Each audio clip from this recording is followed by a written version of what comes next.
स्वाति बेटी महतारी जन्म ले है वो अवतारी।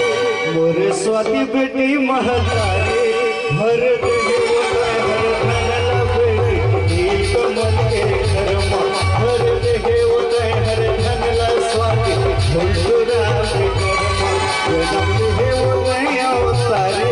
मोर स्वाति बेटी महतारी जन्म ले है वो अवतारी।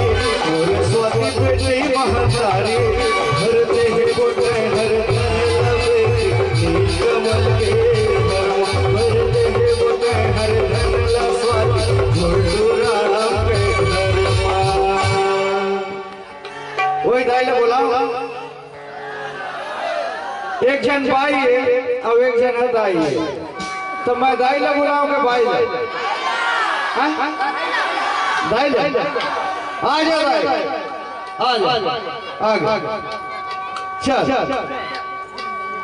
अच्छा लगी तो पता चली कि ताली के आप बताओ कि गीत कैसे गाते, अभी मत बजाओ। चलो हल हल हल हल हल हल हल